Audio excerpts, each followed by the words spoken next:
I read a quote by Gene Roddenberry, and he said, in the future, there'll be no hunger and there'll be no greed, and all the children will know how to read. I didn't know if I believed that or not. And so all of my books, for the most part, are about things I don't know anything about. So I wrote a philosophy book about AI because I wondered why there were these people in the world who were afraid of it. And I wondered why there were these people in the world who embraced it. What did they think that was different? And really, it's a book about what are people? Are people machines? A single neuron may actually be more powerful than a supercomputer, and it may operate at the Planck level. And so to think, well, yeah, we could make that is, again, an act of faith. And I don't have that much faith. You said, we don't know 1% of 1% of anything. You know, you have to approach it with such humility. If I had my dream to take the top 2,000 humans and get them to help us guide this technology to be the most beneficial outcome for humanity. We are all the descendants of the ones that scampered off saying, it's a bear, it's a bear, run. And generation after generation of us just running away means that's who we are. We are those timid creatures who see this shape and are like, let's run away. Put no heavier burden on yourself than to be as kind as you can be, and every day try to be a slightly better person than you were yesterday. That really is all it takes to build utopia. Hey everyone, welcome back to the Love Conquers Fear podcast. I am really excited to have this episode today with one of my best friends, one of the most amazing authors, and I'm going to get into his background in a moment. But first of all, I just want to say that today I'm recording this on the second day of Rosh Hashanah. And on the first day, I didn't know exactly when it was going to come out on Amazon because I did direct publishing. My book, The Lattice, came out. And this is a science fiction novella. It's a positive story on how humanity could ultimately make it to the age of abundance for all. Covers the years 2030 through 2085. And it's informed by the reading that I discussed on episode 1. So I did use AI as my co-creator with it, but I spent a tremendous amount of time on prompting, editing, really guiding, and it felt like a real co-creation between me and AI, divinely guided by all of the reading that I've done. And some of that has come to me through my journeys, as I mentioned before. So I've also been doing a lot of other reading. I just finished a book, which is a great one for skeptics, called Why Buddhism Is True. This is a great one for people who get triggered by me saying the word God. And as I mentioned on many episodes now, when I say that word, in your mind, just replace it with something you feel comfortable with. If it's consciousness, that's fine. If it's the universe, that's fine. Whatever you think this reality is, and whyever you personally think that reality is one that's rooted in love, because that's what I mean when I talk about God. Again, the materialist says, grant me the miracle of the Big Bang, and I'll explain everything to you.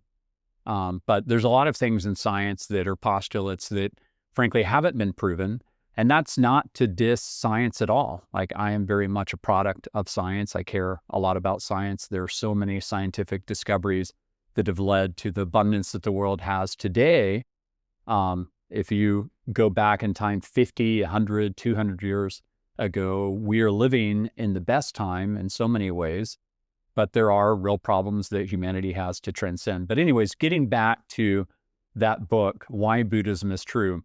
It's a great book from a science-based perspective because it really covers how the brain has evolved and why did natural selection lead to the brain evolving in that way.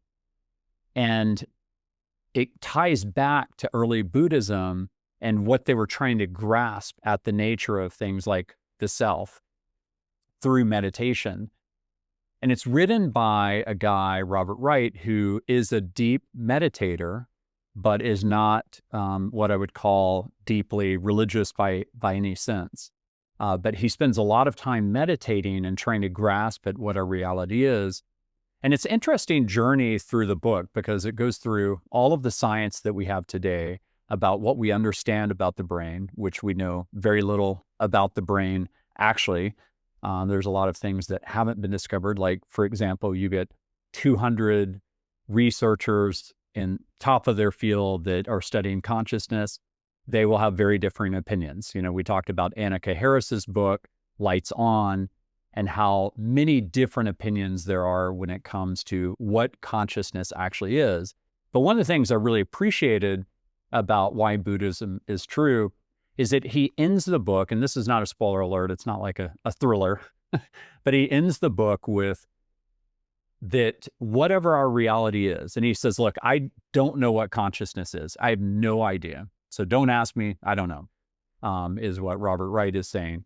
But he says, whatever it is, and whatever this reality is that we're in, let's all be thankful that when we do things like meditate, and we have that sense of oneness and unity with the rest of humanity, that it's rooted in love. He said, what if the reality was one where the more we meditated, the more we saw very dark things. We saw things that made us think that our reality is not rooted in love at all. And I think that that's a really fascinating way for him to end the book, because he goes through natural selection and his deep belief in evolution, natural selection, and how our brains evolved, but ends with beauty and love, which is another way to grasp at all of the ancient spiritual texts. So I really appreciated that. I am a very spiritual person, as you well know from watching this podcast now, but I love the skeptic view as well, and I embrace the skeptic view also. So I really enjoyed that book. I also believe I mentioned this already, but Project Hail Mary, great book. It was recommended to me by Josh Baer, who's been on this podcast, the founder of Capital Factory, one of my best friends, has done a lot for Austin and a lot for technology in general. And it's written by Andy Weir, who is the guy that wrote The Martian, which was also made into a movie. Project Hail Mary is being made into a movie right now. I think it comes out in March of next year. And I wanted to just give this PSA, do not watch the trailer, okay? I watched the trailer and I had already read the book. I refused to watch the trailer until I read the book. And oh my gosh, I'm so happy that I did that, because that trailer not only would spoil the movie for me, but it actually would have spoiled the entire book. There are things that you find out 2/3 of the way into the book that really make sense of why what happened in the beginning happened the way it did, that's exposed in the trailer. And I'm like, you just gave the biggest reveals in the entire book in the trailer. So just stay away from it. It doesn't spoil the whole book, but it spoils probably a lot of it. I mean, like 70-80%. So unfortunately, that's one where my PSA is don't watch the trailer if you have any interest in reading the book. And the book is actually really worthwhile. On Audible, the voice character is extremely talented and it has lots of really cool sound effects. So it's kind of a shout out to when The Hitchhiker's Guide to the Galaxy was originally broadcast on BBC. It kind of reminded me of that in some ways, which I really loved and appreciated. One of the best book series of all time. So here we are. We've been going at this for a while, and I'm having a lot of fun with this podcast. And this guest, Byron Reese, is someone that I have really been looking forward to having on. He truly is one of my best friends. We have amazing dinners together talking about the future and how humanity is ultimately going to make it to this age of abundance for all. And he's the author of 5 books. So I'm just going to show you his books here. He started out with Infinite Progress. And the subtitle here is How the Internet and Technology Will End Ignorance, Disease, Poverty, Hunger, and War. Sounds like something that we would all love. The Fourth Age, which is about smart robots, conscious computers, and the future of humanity. This is a book that my good friend John Mackey really recommended. As a matter of fact, his recommendation is right here on the back of the jacket. John is one of my best friends, the founder of Whole Foods, and wrote the foreword to my book, my first book, The Entrepreneur's Essentials. Wasted, I actually read this book on a train in Alaska, seeing some of the most beautiful scenery of all time. And this book, for me, triggered actually a thought. I don't know if I've ever told Byron this, but it triggered a thought where I ultimately was there seeing this beautiful landscape in the middle of nowhere. The only way you can even get to these places in Alaska is by train. And I thought, everything here is going to be quantified. Literally everything I'm looking at, all the animals, everything is going to be quantified, and that'll be a better world. And there was something I read in this book that triggered that for me. But the subtitle here is How We Squander Time, Money, and Natural Resources and What We Can Do About It. His fourth book, Stories, Dice, and Rocks That Think. Byron was one of our presenters at a Data.World conference, and we talked about this book together. And it's called, the subtitle here is How Humans Learn to See the Future and Shape It. We really unpacked this book at Data.World. And then his most recent book, but he's writing two others right now, is called We Are Agora. And this is about how humanity functions as a single superorganism that shapes our world and our future. So I think it's safe to say that out of all of my friends in technology, and Byron is an amazing entrepreneur as well as an amazing author and human being, is that he's probably my most optimistic friend, actually. So this is going to be interesting to really dive into why are you so optimistic, and why write these 5 books? Like, what's that journey all about? Thank you for that. I'll start out by saying I'm not really a writer. I write from 6 a.m. to 8 a.m. every morning, and I've always had a day job where I do. But the first book I wrote, I read a quote by Gene Roddenberry, who started, the Star Trek guy, and he said, "In the future, there'll be no hunger and there'll be no greed, and all the children will know how to read." And he said that a long time ago, and I thought to myself, is that true? Or does it just rhyme? And so I decided I didn't know if I believed that or not. And so all of my books, for the most part, are about things I don't know anything about. And that sounds like a line, but my books are my journeys on them. And so that was a book called Infinite Progress, where obviously I concluded that I do think in the future there'll be no hunger and there'll be no greed and all the children will know how to read. And that was the book that made me what is known as a techno-optimist, somebody who believes that technology has the ability to help humans who are innately good become even better. And then after that, people said, well, all that's well and good, but what about artificial intelligence? Isn't that really something different? Isn't that going to change it? So I wrote a philosophy book about AI because I wondered why there were these people in the world who were afraid of it. And I wondered why there were these people in the world who embraced it. And they were smart. Both of them were really smart, and they had the same information. What did they think that was different? And so I'm not supposed to say it's a philosophy book because that does not supercharge sales, but that's what it is. All right. And really, it's a book about what are people. Fundamentally, what are people? Are people machines? Wasted is a pure science book. And I got interested when you return things, what happens to them? And our landfill's really bad. And should you, wipe up the spill with paper towel or a cloth thing? And I got into all of that. Stories, Dice, and Rocks That Think was a book that I wanted to know why people are different than animals. That was my question. Why do we have all of this, and dolphins, no matter how smart you think they are, don't really have squat? Like, they don't even have Morse code, right? They don't even have the telegraph. What makes people different? I really struggled with that, and so I wrote that book. And it's basically our ability to perceive time. And then finally, as a beekeeper, I learned that bees, a group of bees, actually forms a new organism, not a metaphor, but an actual new animal. Yeah. A beehive is. I learned this through you in the book. And the hive has a long lifespan. It lives 100 years. It reproduces at the hive level. It's a warm-blooded animal. Its body temperature is 97 degrees, even though bees are cold-blooded.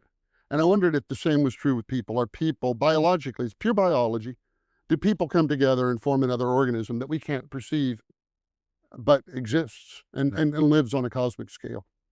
That was the next, those 5. And then the next one, the one I'm working on, is the most fun of any book I've ever had. Yeah. I love talking with you about it. It's funny because you were so against it when I first pitched it. I know. And you said you were at like a different place in your life. I know. And it was really discouraging to me when you said, like, don't waste your time. Yeah. I apologize for that. No, don't No, apologize. You were telling me what you felt. Well, but it actually was rooted in fear. It really was. It was rooted in fear because I care about you a lot. And I just thought people are going to write him off, and I don't want people to write him off because he's such an amazing guy. And it was I don't like that I did that. I'm just being honest. I appreciate it. It didn't deter me. It discouraged me, but I kept writing it. And so the book, if you're curious, it's called The Open-Minded Skeptic, because I think there's a big middle of people who, when they hear, I saw a ghost, or I saw an alien, or I saw a Bigfoot, or I believe in astrology and all of that. There's people who just believe it hook, line, and sinker. And there's people who are against it all. And then there's a big thing in the middle of people who are like, I don't know. It could very well be. I just don't know. And so I asked the question, is it possible that that a lot of these phenomenon that we regard as supernatural are actually natural phenomenon that we just don't understand? And really what gave me the idea about it was I read that until 1804, nobody knew where meteorites came from. And, they'd find these hunks of metal. And people said, where do these come from? And some people said they must blow out of volcanoes, which isn't a bad theory. It turns out to be wrong, but the idea that they fell out of the sky, that was considered kooky. Nobody believed rocks could fall out of the sky. I mean, if you just think about it, it even sounds silly. President Jefferson thought it was ridiculous. And then one day in 1804, there was this big meteor shower in France, and this meteor broke up and rained all these meteorites down, and all these people saw it, and the French Academy came out and picked them all up and talked to everybody, and it's like, dang it, rocks do fall out of the sky. We now live in a world where rocks fall out of the sky. So I've been traveling all over the world, meeting people who have claimed to have had experiences which you would regard as supernatural. And I start by believing them, that what they say they believe, and then ask, how could that be? How can that be true? And so that's taken me to Morocco, to Malta, to Sardinia, to Ireland, to, Italy, Ceuta, just all these, Gibraltar, to meet these people and talk to them. And what I'm really interested in, my thing I'm really interested in, are people who usually have science degrees, interestingly, who have had one experience. Like say they saw a ghost. They have one experience, and they don't want to tell me about it. And they never will let me use it. But then at some point, they're like, all right, I do have this one thing. And then they tell me this story. And you see with anybody who says, I saw a ghost, as an example, one of three things is true always. Either they're lying to you, or they believe it, but they're wrong, or they did see a ghost, or whatever it happens to be. These people aren't lying, because I know that, because they don't even want to talk to me about it, and they won't let me use it. And they aren't, probably aren't fooling themselves, because they're doing everything they can to explain it away, and they can't. And so if there's anybody who has really had these experiences, it's these folks. And I have so many stories that are just inexplicable. You would not believe them. I would. You would. You know what? Let me tell you a story. Go ahead. Quickly. So good friend of mine just recently, I'm not going to mention her name here, but because she hasn't given me permission to share this, and so this could be anybody. But she was telling me the story about someone that was deceased in her family, who had a really, really tough existence, and how she went into an area that they used to live, and she felt this immense force, and that inexplicably, like she said that the way she would describe it is it felt like her molecules were like moving around in her body, and she could feel it.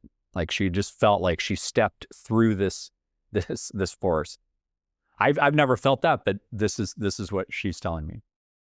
And she said that I'm pointing to this table right here, but there was something like that just inexplicably opened, and all these bottles fell out. And the person she was with saw it too, and he was like, "Let's get out of here right now," because he felt this force too.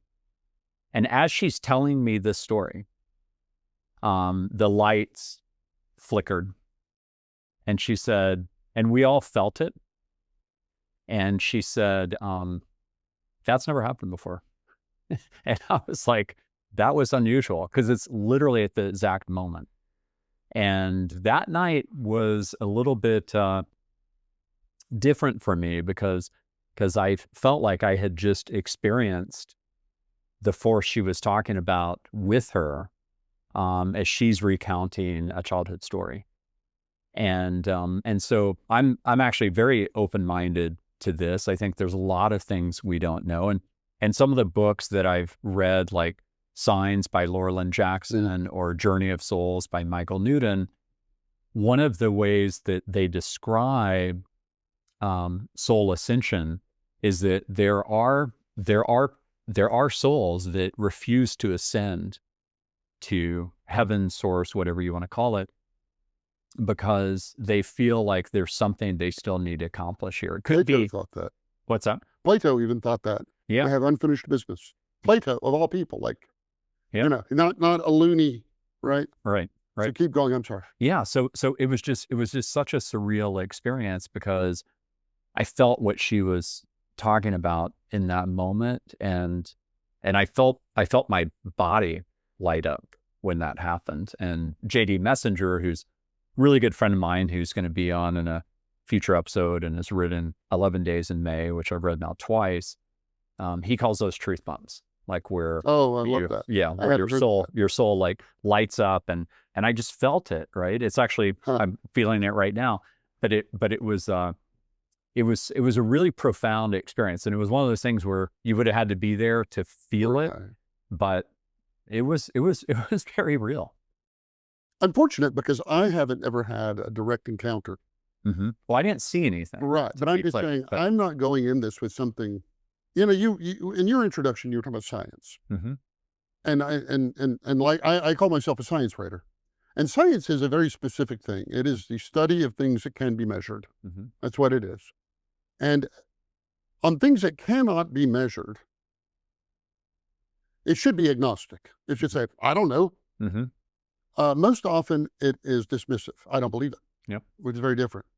Now, you might think that scientific truths are the only truths that we can know, because they're the only ones you can measure. But that isn't true. Scientific truths are the only things you can prove, mm-hmm. which is very different than knowing. In fact, most of the things that you know, you cannot prove. There used to be a plaque hanging at the Chicago Tribune. I don't know if it's still there, but it says, the newspaper, it says, "If your mother says she loves you, check it out." And the joke is, obviously, that you can't check it out, but you can know that your mother loves you. Mm-hmm. And most things in life you cannot know. Most things in life you cannot measure, you cannot prove, but you can know many things. Mm-hmm. And I want to take that part of science back that says all these things could very well be real. The range of things you can measure is actually quite small. And so I spend a good amount of time in the book talking about historical figures. I mean, everybody you would admire in history, from Galileo to Copernicus to, they did astrology for people. They ran astrological charts. They had theories on all of these things. Not to say they were right. Like I said, Plato said, ghosts are beings with unfinished business. They're most often associated, seen at night in old buildings, often in white. Animals can see them, but people can't. And all these things that are very similar to what we have today. Mm-hmm. And all of those things you can't measure. And so science, I wish, would just be like, I don't know. But science says it doesn't exist. Right. If you can't prove it, it doesn't exist. Not if you can't prove it, I have no opinion on it. I mean, Einstein was trying to constantly disprove that quantum entanglement was real. He was proving it through mathematics, but he didn't have the scientific instrumentation to prove it. And then later, after he passed away, it was proven. And quantum computing doesn't work without it. And there's a huge list of those, of all these Yes. things that were dismissed as pseudoscience, continental drift. I mean, I have a big list of them I rattle through in the book. And what happens is it starts with one person who does believe it, and they're a kook. They're always a kook. I mean, they're always regarded as a kook. You know, one of the things that we didn't talk about with your background, I want to come back to your current book that you're writing, because I find it fascinating. I want to ask you different stories that you're learning. But we had a dinner here at the house, which unfortunately I don't think you could make this one. And it's about whether or not AI could be conscious. And Mark Gober was there, who was, here on this podcast for episode 2. And it was a really vigorous discussion. I mean, really, really vigorous. And one of the things that one of the very accomplished, AI entrepreneurs at this dinner said, that really hurt my heart. I literally felt the pain in my heart when he said this. He said, well, I've seen the job that humanity's done. And I just thought, wow, you've lost your love for humanity. And I know that you spent a lot of time when you bought GigaOM. I mean, that's an inexplicable story in and of itself, how you literally bought GigaOM out of bankruptcy and turned it around, turned it into research organization, et cetera. And I was lucky enough to be one of your investors in that. But you spent a lot of time at GigaOM on this Voices in AI podcast. And you talked with, how many episodes were there? 111. 111. And you would always ask them, do you think that AI will ever be conscious like us? That's true. And I want to ask you that question because you explore it in your books, but do you know that AI, my answer to that? I already know what it is, but they don't. Okay, but you do know. I do. Okay. I have to give, I could answer that question with 2 letters, but what does that tell you? So I apologize, it's a long answer. No. I love doing Voices in AI. It's the most boring podcast ever because it was me running down all these like giants, and I was trying to document a moment. And it reminded me of the Lincoln Douglas debates when there's this moment where something big is happening in the world and it gets distilled down in these debates. And so I wanted and something really big was about to happen. This was pre-ChatGPT launch. Correct. This was, what year was that again that you started? That would have been, call it, I ran that from 2015 to 2020. Okay. And I you could feel the moment, and all the people were still alive who were a lot of pioneers in it. And I wanted to gather them and get their thoughts and document them. That's why we had all the episodes very faithfully transcribed, because I think I wanted them to be part of a record. The episodes were published in a book and all these different things. And so it was important to me to ask them all the same basic set of questions. And so the first question is, well, can AI become conscious? And of 111 guests, all but 4 said yes. One of the 4 that said no was Esther Dyson, who said, no, computers don't have souls. One of the 4 was, I believe, Nova Spivak. In any case, and so the next question is, why do you believe that? And they would say, always, machines can be conscious because people are machines and people are conscious. Now, if that logic is true, it's very simple. I wrote that in The Fourth Age, and my editor wrote, come on, nobody really thinks people are just machines. And that is the big disconnect. That is the big disconnect. Right. The 97 of the, or sorry, not 97, 107 of the people you interviewed thought that. Correct. And those are Silicon Valley types. And for the most part, I think they're trying to build a God, because they use words that are religious. What they tell you is this God is going to give them eternal life.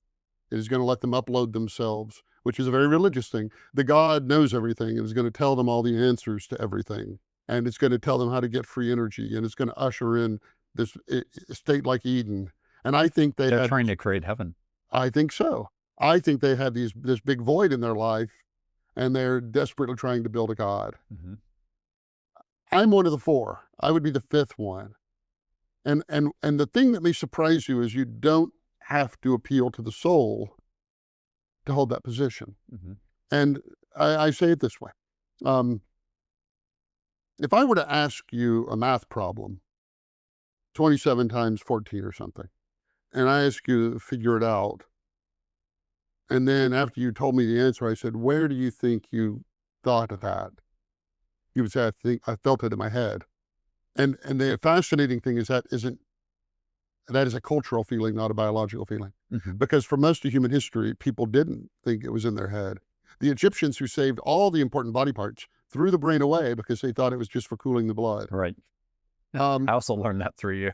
And so some people thought it was in the heart, and they would have felt that math problem in the heart. And that's why you learn things by heart, or you know things in your gut. Interestingly, when you have butterflies in your stomach, that is not a biological feeling. That is not a cultural feeling. That is a biological feeling. You have as many neurons in your stomach as rats have neurons in their brains. Mm-hmm. And that's a creature that probably berates you for eating spicy food or something. Yeah. And that's a real thing. So we have these brains that we don't understand. And to say we don't understand them is not an exaggeration. If I were to ask you, what color was your first bicycle? Or who was your third grade teacher? Or anything like that, even if you haven't thought about it in a long time, you can come up with the answer. Mm-hmm. And science does not know how we do that little miracle. There isn't a teacher part of the brain where they're all stored. There isn't a bicycle part of the brain where all the colors are stored. We don't know how a single memory is encoded, which I find fascinating. Mm-hmm. So you have these brains, we don't understand how they work. I was just last week at Argonne National Labs, which is one of 17 national laboratories in the United States. And I went and saw an exascale computer. And I said, how many watts does this use? And they said 25 megawatts. Mm-hmm. And the brain uses 1 millionth of that, 25 watts, right, and does more than that thing can. So to think right now, state of the art is it takes us 25 million watts of power to do something that is like that. Calling the brain a computer actually isn't even a very good metaphor for it. It's not what it is. It's more of a pattern recognizer. Anyway. By the way, as we're recording this, this is right when OpenAI and NVIDIA announced their partnership for 10 gigawatts. Well, you saw that? No, I didn't see that. Yeah. So it's $100 billion investment. Son of a gun. Yeah. 10. I asked them, like, how do you get power for that? And they plug it into the grid. I'm like, you actually get an electric bill?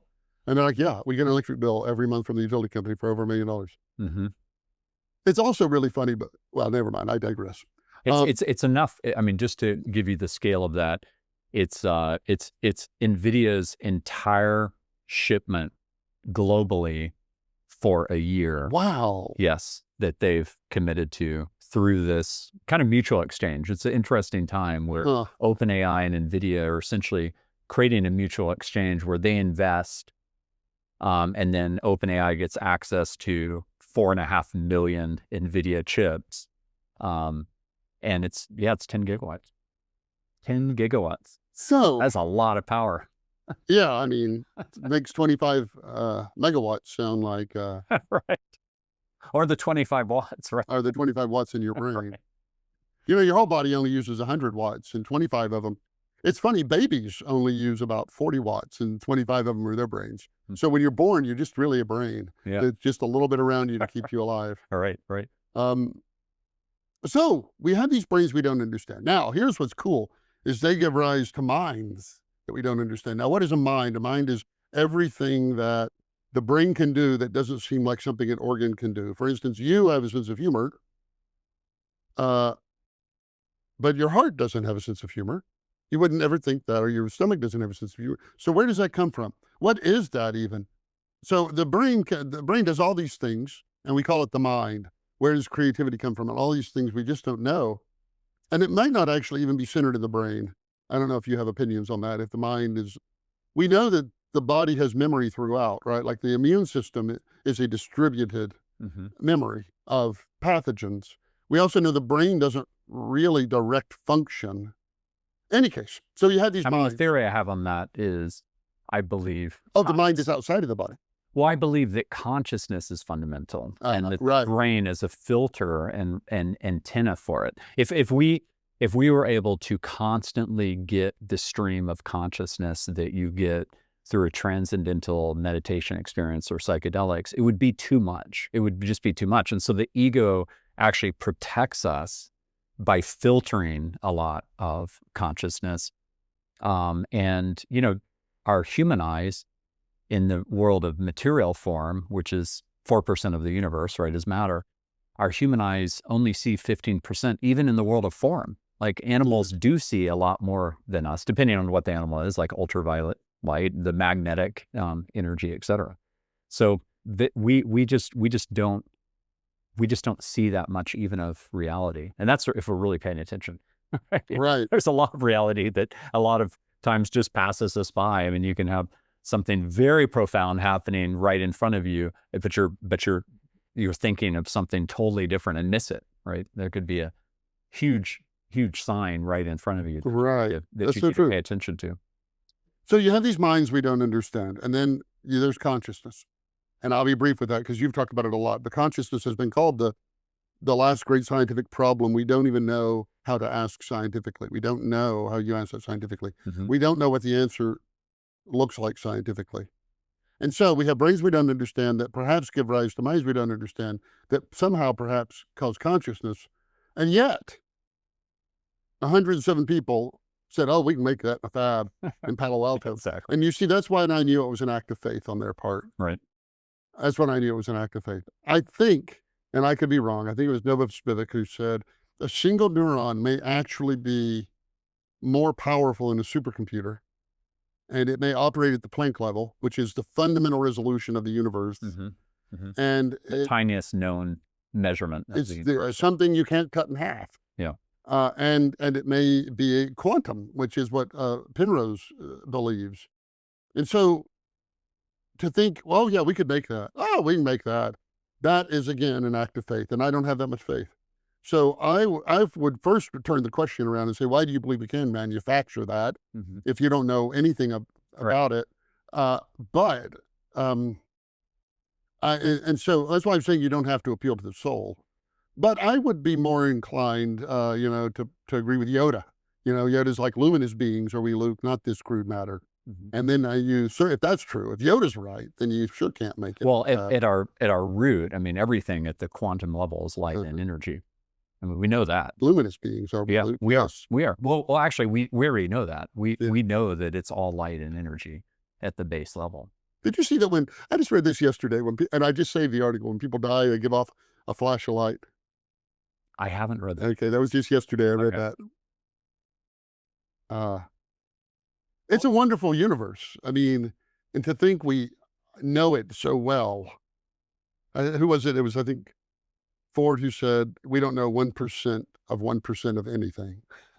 You have to approach it with such humility. I'm sorry, go ahead. Yeah, I agree. And I find it fascinating that, I don't know if you've been following this or not, but Mustafa Suleyman, who's the co-founder of DeepMind, in charge of everything AI at Microsoft, is constantly sounding the alarm. He's done it now almost every day to say, hey, these are not sentient beings, these being AI, and they fake consciousness, but we have to be super, super intentional and deliberate at giving them the rights of human beings because they're not conscious. He's like, look, I'm telling you, at Microsoft, we know AI and they're not conscious, but there's a movement where more and more people, I had Anil on here, which I don't know if you know Anil, but really, really smart scientist.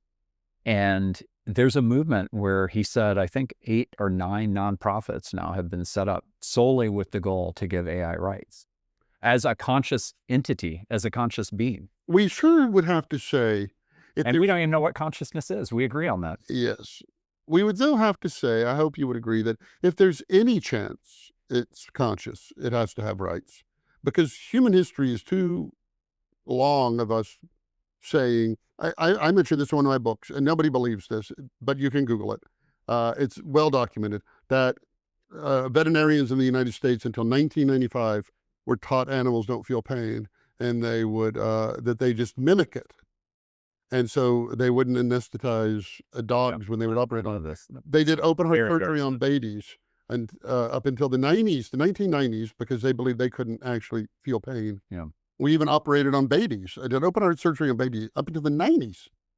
And it's too easy to say something, but I mean, again, there's no inkling of it. The problem is we give them names. We give these AIs names and we code them to represent themselves as beings. So when you ask ChatGPT something, it says, I have not been trained on that.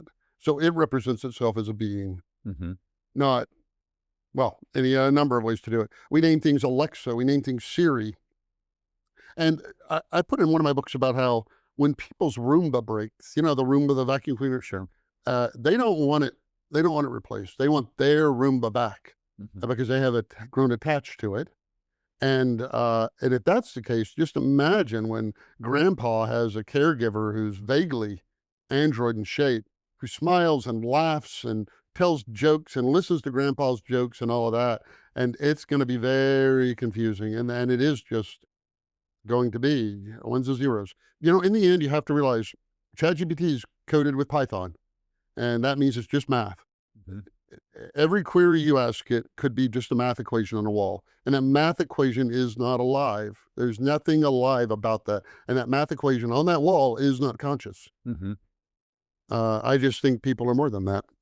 When you rewind in time to the launch of ChatGPT, November 30th of 2022, and as we're recording this, it hasn't even hit the 3-year mark. And I think you would agree that humanity's never prioritized anything with as much money, time, energy as this moment. I mean, I talked about the fact that when President Trump announced Stargate on January 21st at $500 billion of funding alongside Larry Ellison, Mayusi Son, Sam Altman, that is more funding, inflation adjusted, than we spent on the Manhattan Project. It's more than we spent on the space race versus the Russians. Inflation adjusted, right? We're so far beyond that at this point. I mean, we're in the trillions and trillions of dollars pledged from the UAE, et cetera, all over the world. And, it was 4 months after the launch of ChatGPT where there was the moratorium call. It was March of 2023. I'm just curious, I should remember this because I know we talked about it at the time, but I thought it was completely ridiculous. And I went on a podcast with Worley on the Austin Next podcast, which you and I have been on. Shout out to Jason Scharf and his team there. And I just thought, this is so ridiculous. This is like, Byron's tribe back in the prehistoric days discovering fire and saying, Brett, your tribe's not going to have fire. And it's just a kind of a ludicrous concept, because I really view what is happening here with AI like electricity. I mean, it's going to affect every single business. Some businesses much more than others, but eventually when it gets embodied with robotics, it'll affect pretty much everything in our way of life. And I'm just curious, what was going on in your brain, when the moratorium call happened? So the first thing I did, 4 months after, right? The first thing I did is went and looked at the list of people who signed it. Yeah, it was a long list. 30,000 30,000 people. And I thought, well, I'm sure they're just nobody from nowhere. And then I started looking at the list and it's like, no, these are real impressive. Yeah, Elon Musk signed the list. And then you would think to yourself, well, if these people are worried, we all should be. Then I looked into it deeper and I read their letter. And here's what I think happened. When it happened, you have to, I'm sure you remember, it was a shocker. November was a shocker, right? Like the first time I used it, it's really funny. I had all these sample questions I would test these things on, and nothing would ever pass them. And it passed them with flying colors. And I'm like, well, they just trained it on my stuff because I've written about this. And it used to be when I would write articles about the kinds of questions these chatbots can't answer, they would fix them within like an hour of my article coming out so that they did work on those. And I'm like, oh, they just did that. And then I started asking really nuanced and hard questions, and it just aced them all. And then I would get on the phone with all these people And I would be like, oh my God, all these AI people, we'd be like, did you see this coming? No. And I remember Pablos Holman said something to me. He said, Byron, we've spent all of our careers talking to people about exponential curves and about how, and he said, we just got hit by an exponential curve. And all this, us telling people, oh no, you should prepare, exponential curves and all that. We just got hit by one. So what changed my mind about it, what really, when you read the letter, there's something called a pull quote, and that's what they put in the middle of the letter in big letters. That's the conclusion of the letter. This isn't me pulling some fine print. It's the middle of the letter, the pull quote. It says, powerful AI, I'm paraphrasing, powerful AI systems should not be built until we are confident that they will be beneficial and that their threats can be managed. And there's not a technology we've ever created that could pass that test. Think about that. Before it's created, could you have said that about the printing press? I'm confident that the results would be positive and the risk would manage. And no, I mean, it was like caused the Protestant Reformation. It caused all these things. I don't even know if that sentence is true about the internet 30 years in. I don't know if today I'm confident that the results are going to be beneficial and that the risks can all be managed. And so the idea that before you ever use the technology, you have to know that is a standard no technology has ever in the history of the world been able to muster. And so you say, okay, then what is that? That is a statement of fear. And I think what happened is, as much as ChatGPT surprised me and Pablos and all the other people, it surprised the people who made it. They were shocked at how good it was. And they were like, they built a machine and they turned that machine on and they don't know what it's going to do. And they were just like, everybody just stop. Everybody just stop. And I remember, I tell people this story, that when we were timid little primates eons ago, we would be playing on a rock one foggy morning or whatever, and off in the distance, you'd see a shape. And it's a little foggy, and all of them are looking at it.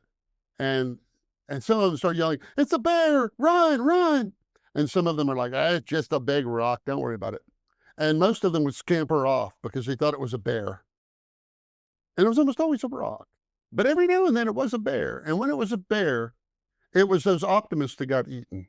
And they were the ones taken out. And we are all the descendants of the ones that scampered off saying, it's a bear, a bear, run. And generation after generation of us just running away saying, it's a bear, run, run, means that's who we are. We are those timid creatures who see the shape and are like, let's run away.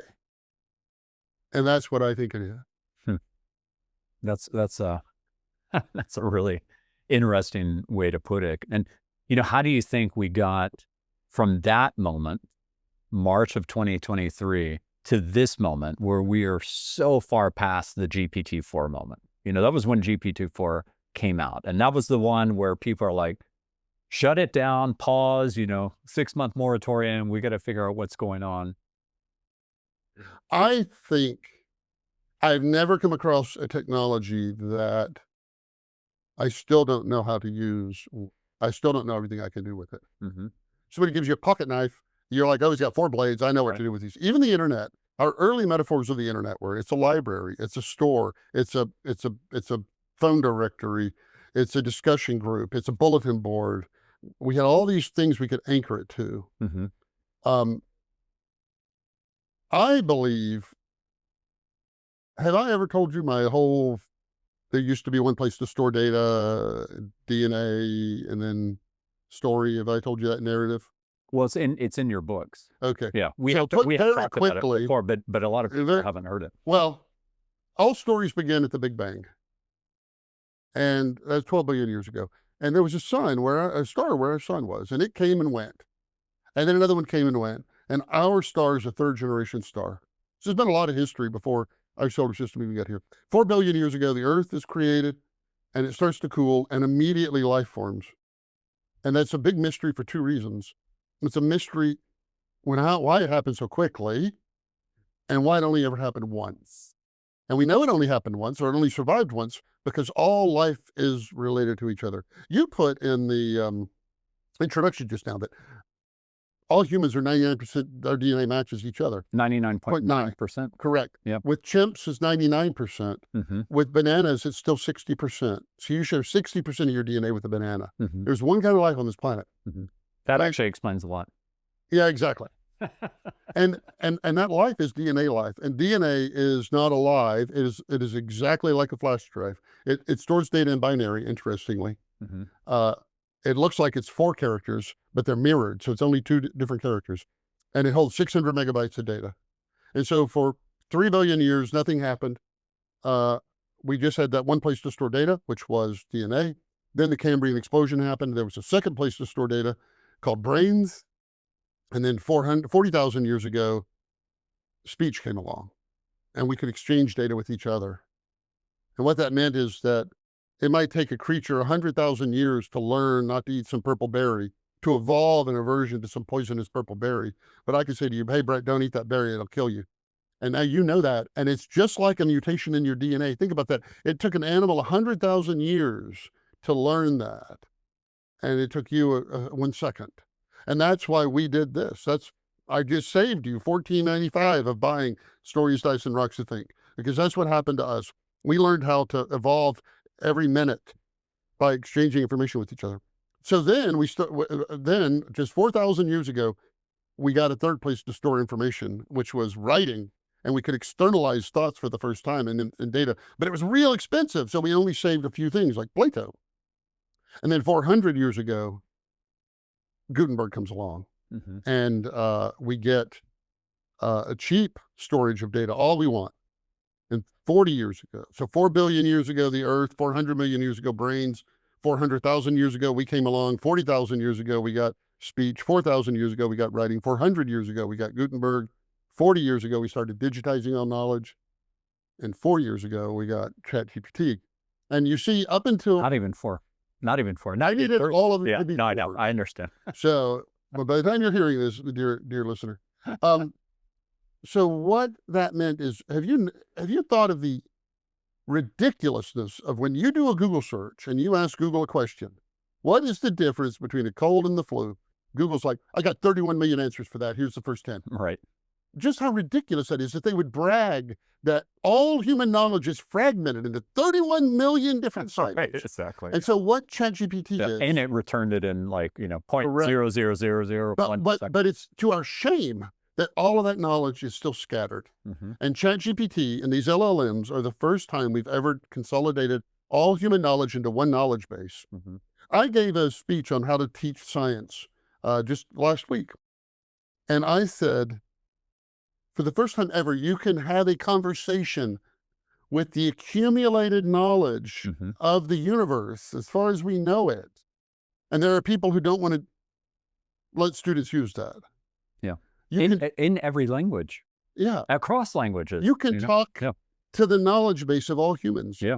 But you can talk to all of Japanese content in English, and get the results translated back for you in real time. I gave a very simple example on this podcast a couple of episodes ago, being in Japan and having a vegetarian diet, because I've been vegetarian now for around 15 years, and saying, okay, I'm considering these 10 restaurants, but I really want to know the Japanese insider view around these. So I only want the reviews in Japanese on these 10 restaurants, and I want to see which ones would be best suited for this type of diet.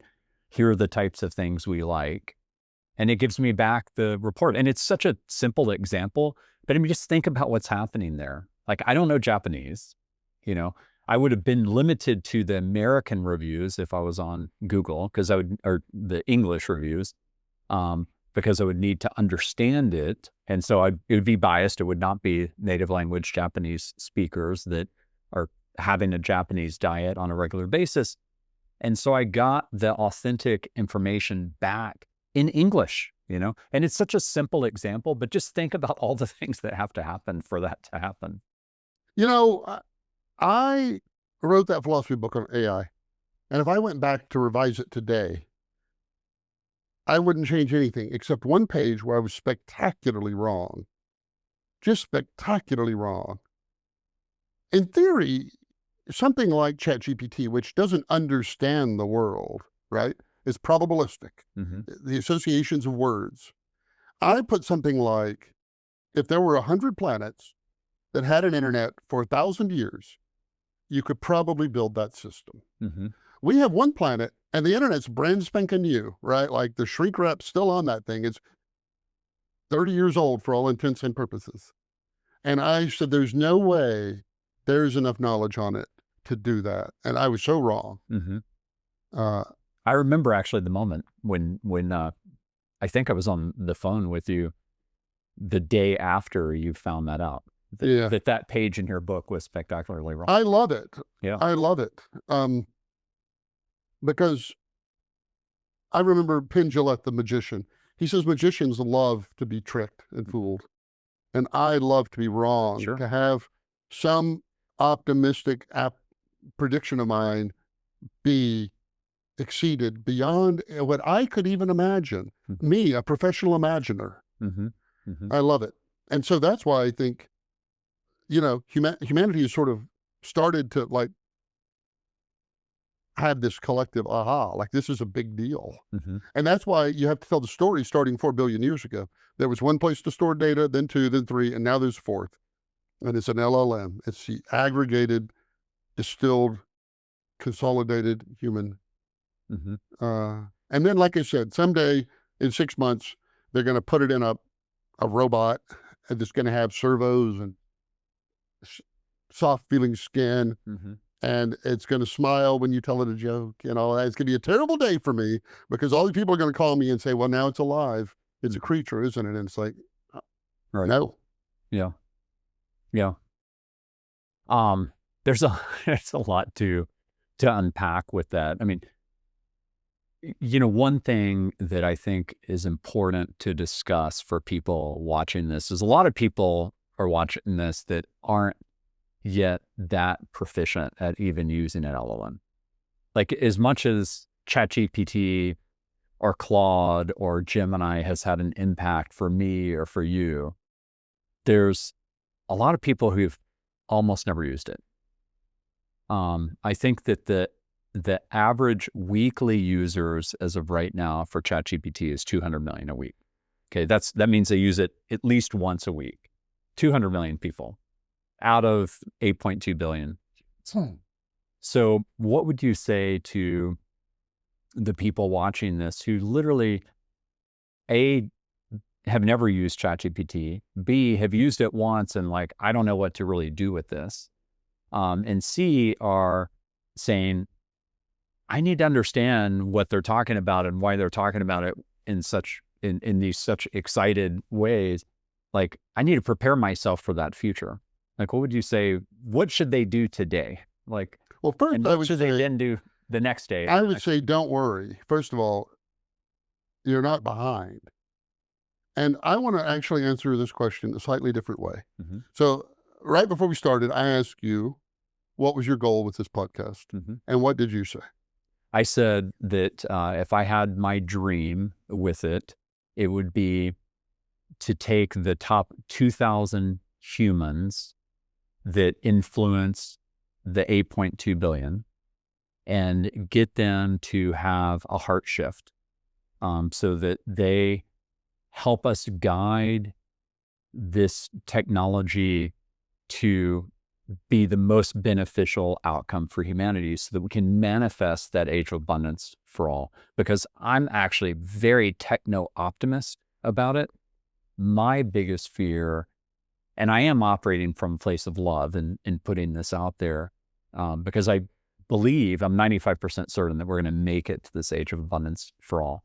But my biggest fear, and the 5% chance that we don't, is that if we don't get over that fear-based scarcity, zero-sum mindset, that a leader that's in charge of a really big amount of people, let's say Putin, for example, uses it in a way to create more oppression.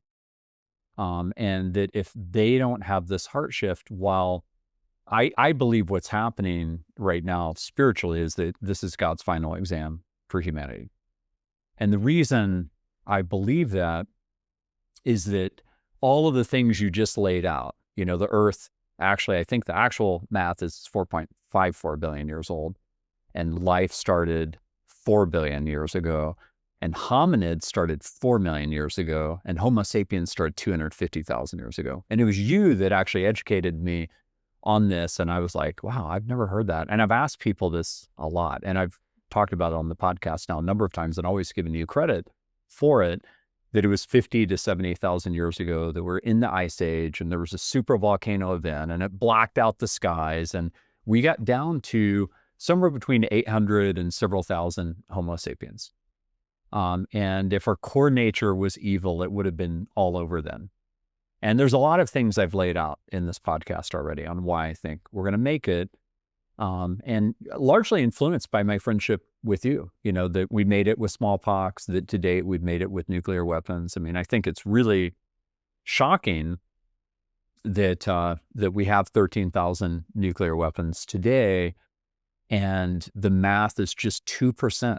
2% of what we have today, 1/50th, would destroy all the cities and send the world into a nuclear winter for a decade, and wipe out billions of humans and untold numbers of animals.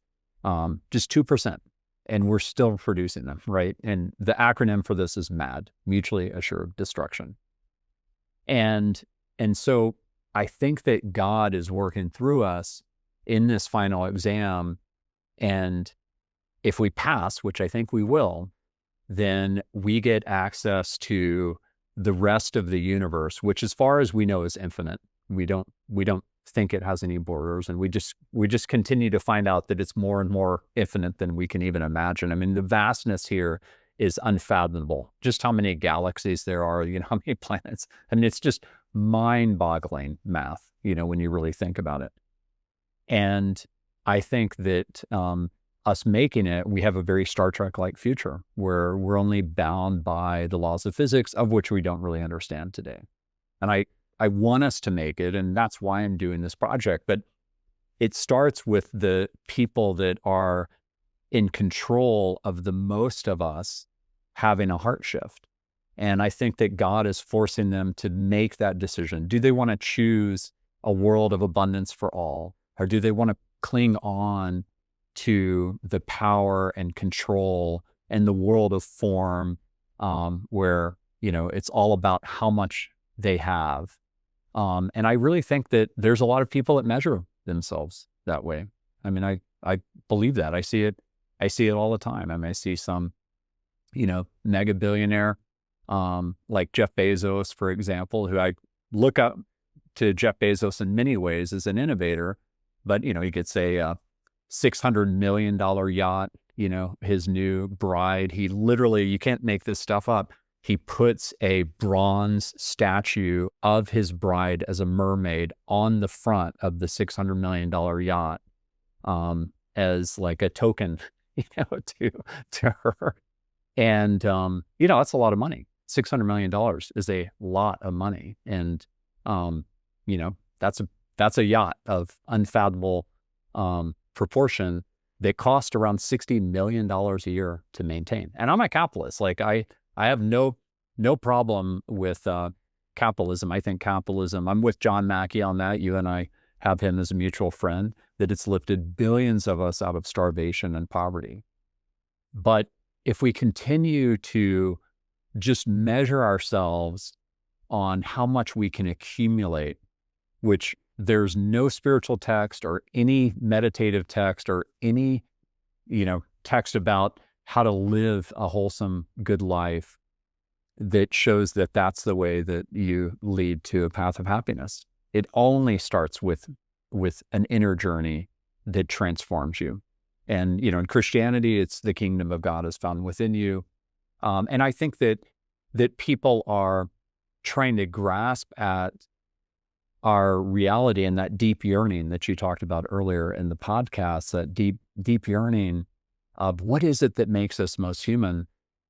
And I think we're being tested now because what we're talking about is an acceleration of technology and a prioritization of technology, where I think that I think the vast majority of humanity is going to have access to artificial superintelligence in 10 years.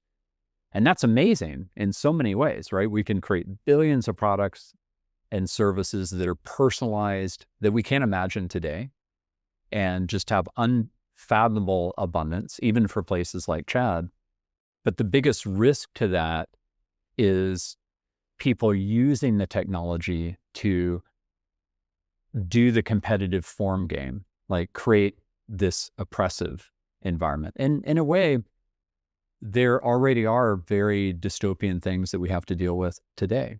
I mean, I think you would agree that we're being algorithmically programmed right now and hijacked with our amygdala by the news constantly pushing us fear. If we just sit there and receive it, that's what's going to come to me on my phone. I've got to go seek out and break out of the matrix to ultimately find positive news. With social media, it's trying to hijack our amygdala to constantly keep us in a stress state and keep us constantly being pushed, the latest salacious thing. So engagement and, the engagement equals enragement algorithm. Meta made $45 billion in free cash flow last quarter. Like Mark Zuckerberg was just at that dinner with President Trump and pledged $600 billion towards AI and is building a Manhattan-sized data center, like literally the size of Manhattan.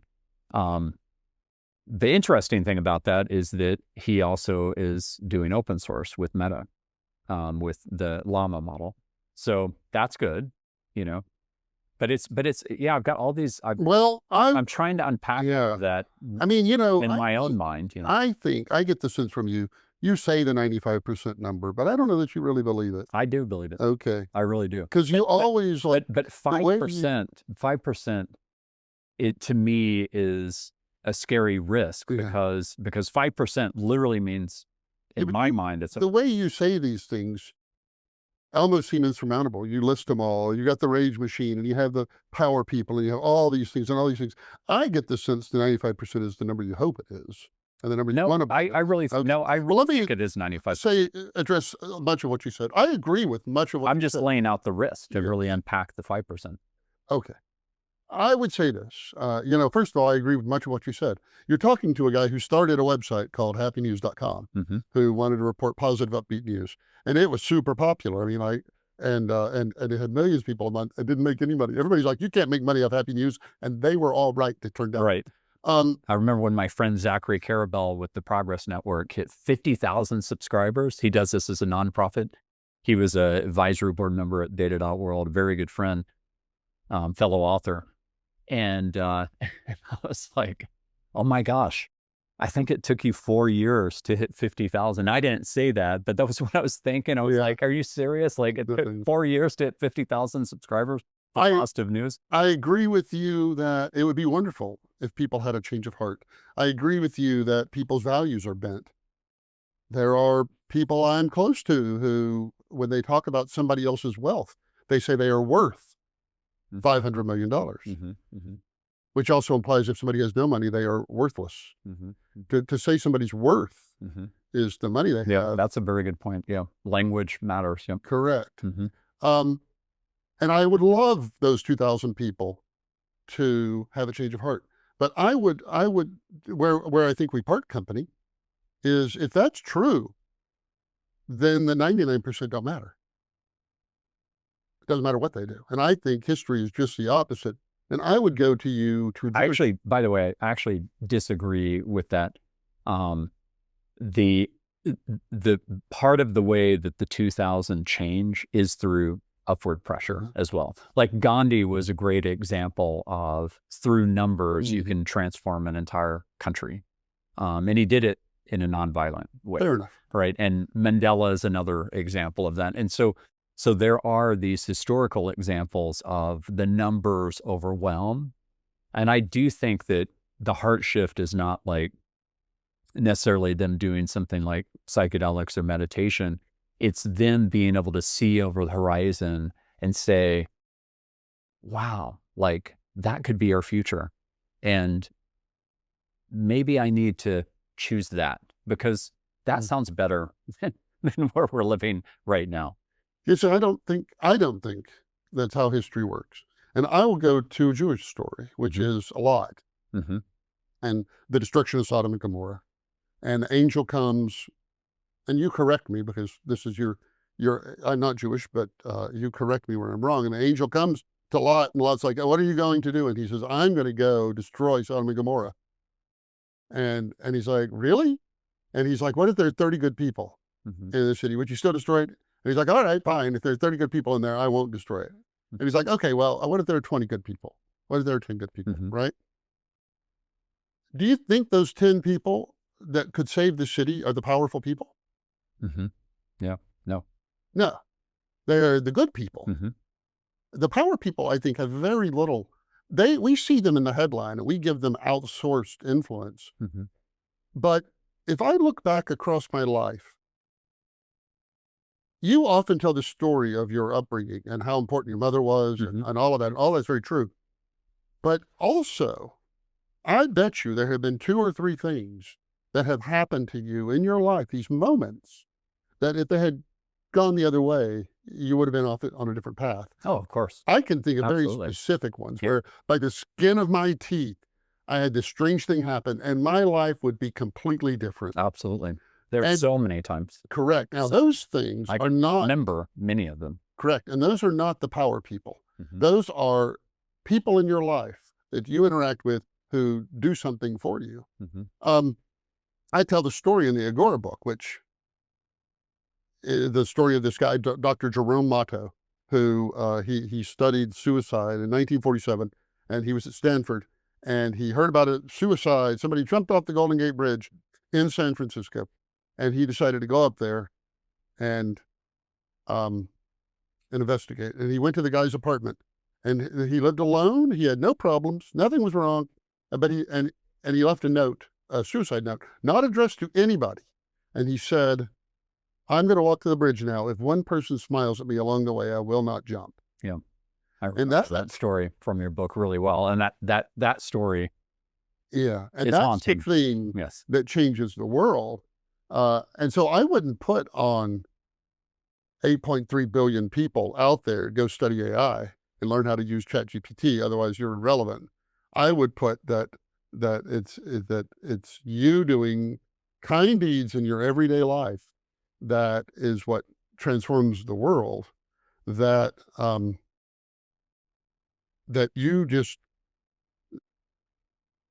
world isn't changed by a few people doing big dramatic things. And when we live in a world where 93% of people are good, and I love saying that number because it's oddly specific, but the way I use it. I remember I wasn't there live for it, but I got the recording. Yes, sitting at our synagogue. So, and so I actually know this. It's the turtle story. Tell it. Well, it's a turtle story. The way I remember you telling it is that there was a test where they put a fake turtle in the road, and it was something like 6 or 7% of drivers would literally swerve out to crush the turtle. Yeah. But most people would try to avoid hitting the turtle. So it made you conclude that there was just 6 or 7% of humanity, which really is bad natured. That's right, and that to your earlier. You do have to be kind of a jerk. It's a harmless turtle to want to walk on the road and like step and smash a turtle into. He's harmless. He's not poisonous. There's no venomous turtle. Right. There's no turtle that's not going to drop out of your. I mean, I'm pretty extreme on this. I'm happy to admit it, but like I literally, if I'm walking down a sidewalk, I will not step on a bug. Like I will literally walk around and over the bug and make sure not to step on it. It's a ahimsa, a basic respect for all life. You mentioned the great population bottleneck, where humans got down to a few hundred baiting bears. That I learned from. And that's right. And the way we know that, by the way, is how similar all of our DNA is. Because cheetahs got down to 40, and they are all clones of each other, basically. So you can tell kind of where the bottleneck was. But what we know, even more significant, is when you look at remains from those times, You say, well, those 800 people, that was a dog-eat-dog world, and they had to do everything to survive. And we don't. What we know from that time is that you found people who had broken limbs that had mended, that we know they had to be cared for and fed. You had old people who were hunched over and all of that, probably couldn't help at all. They were taken care of. You had people with various disabilities that you find them, they didn't die at 3. They lived lives and they had to be provided for. And so we survived because everybody watched out for everybody else. And so I wish it were as easy as changing the hearts of 2,000 people, but it is everybody. Not what happens is the minute you think everybody else around you is out to get you, you get out to get them. That toxicity, that is what can spread. It is what would happen. The power people don't have any say, I don't think, any ultimate control over what happens. There's a great groundswell of people. So to answer your question, if you are hearing about this AI world and it doesn't interest you, or you don't care about it, or you don't think you need to use it, that's great. It's a powerful tool, and people are going to use it to do all these wonderful things and find cures for things that we don't have and solve all of these problems and bring together all human knowledge. And if you ever want to talk to it, it's there for you to talk to too. But the future doesn't depend on you mastering that technology. Your future doesn't either. You are wondrously, greatly wrought. Humans, no machine can do what a person can do. And this idea that somehow machines are going to replace people is just fear mongering. So what do you say to those people that are reading these headlines that are keeping them locked in fear about the latest, big layoff at Salesforce, let go of 4,000 people in customer service because they're like, we can just do that with AI. Oh, I have an answer for that. What do you? So, in fact, it's more than an answer. An answer sounds like it's there are very few absolute statements that are true. I'm going to make one, which are tools that increase human productivity are always good for humans. So I want you to imagine an alternate case. Imagine somebody passed a law that made everybody work with one arm tied behind their back. Everybody has to work with one arm tied behind their back. What did that do to jobs? You just created an enormous number of jobs, right? You need 2 people to trim your hedges now. Right. You need more people to do anything, but you just killed wages because everybody's productivity just went to the pot. Now, what if there was a magical spell that gave everybody a 3rd arm? Is that bad for anybody? That they can now do more? It isn't. The reason those headlines look so bad, it took me a while to figure this out, by the way. I remember 1995 when I first got on the internet, and everybody was like, this internet's going to be a big thing. And everybody said, this thing's going to eat jobs.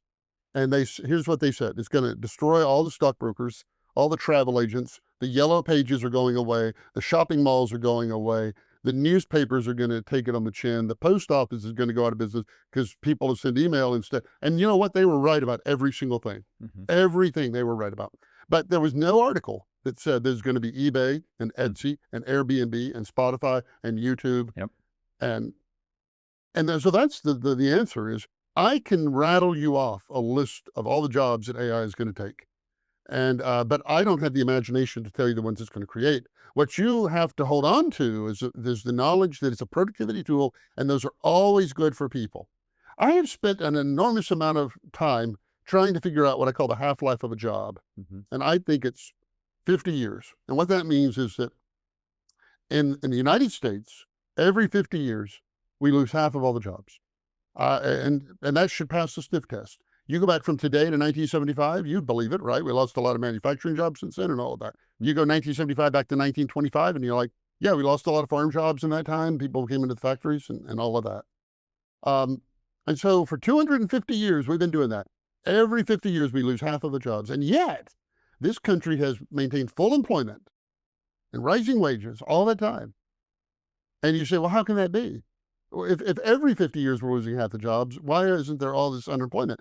And you say it's because the technology creates all this new opportunity at high tech, high skill, and destroys it at the bottom, and we all get to ride that up.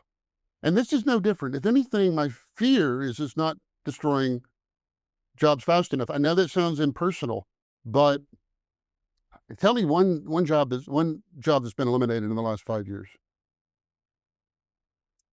Um, You see, yeah, there's I mean, a million jobs out there. Yeah. Name me one.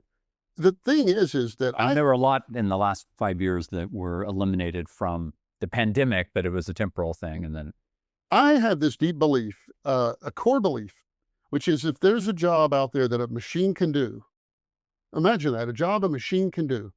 If you make a person do that job, the word for that is dehumanizing. Because what you just told that person is like, hey, a machine can do this job. I don't own the machine. So what I need you to do is do the job. And I want you to act like a machine, not a human being. Because if a machine can do it, all I need you to do is be a machine. And to tell human beings the most exquisite thing in the universe that we know of, that they have to be a machine is a huge waste of humans. I mean, this kind of intersects back to what we were talking about earlier, in that these AI experts that you had on your podcast think that we're nothing but machines. Correct. So that's why they worry that. Right. So right. And again, if you just assume we're nothing but machines, it would sync with their thought of that eventually we'll just be replaced by machines. Not just our consciousness, but our jobs too. I have two things that I think prove that to me. So ask a normal person. I'll just ask you. Let's say I made a robot that could do anything a human could do. It was smart and versatile and everything.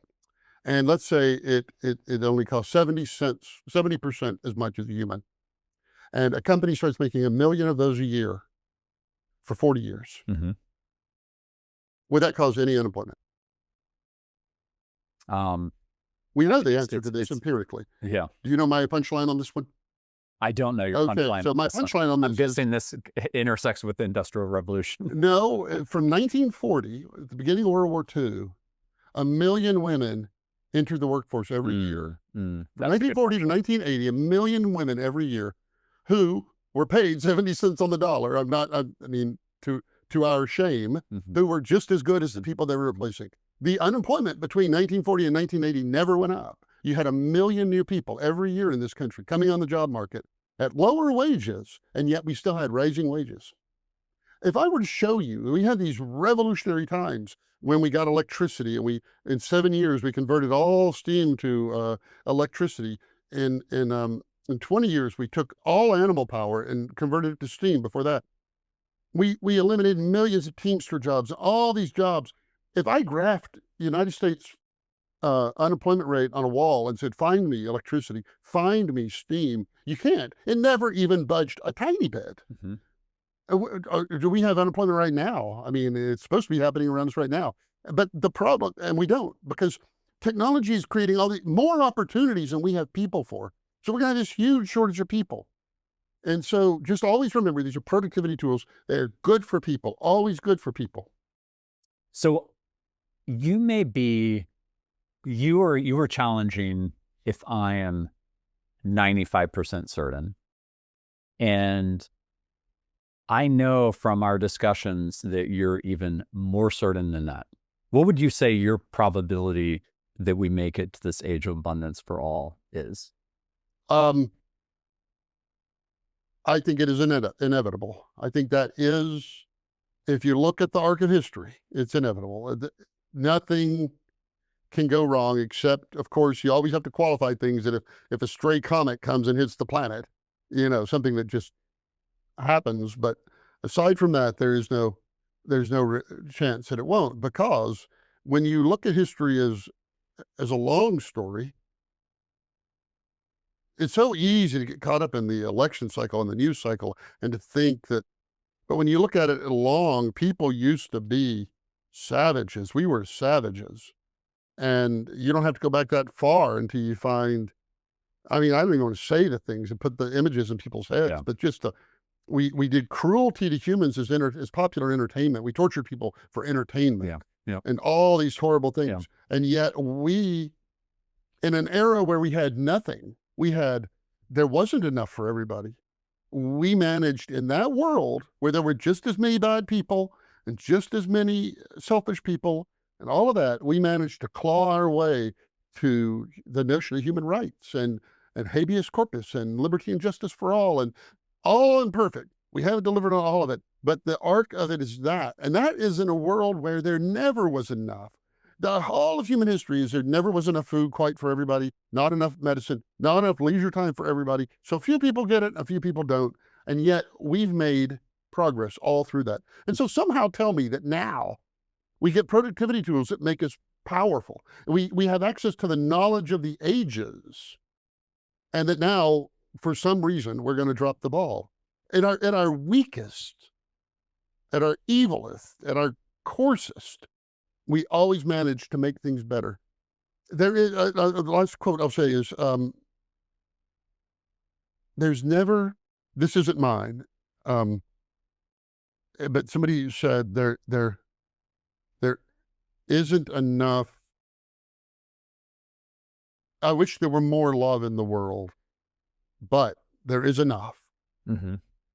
And that's what I would say, that there's no chance that now on the eve of the world we're about to enter on, for us to, it's all just you and I looking and saying, it's a bear, run. Mm-hmm.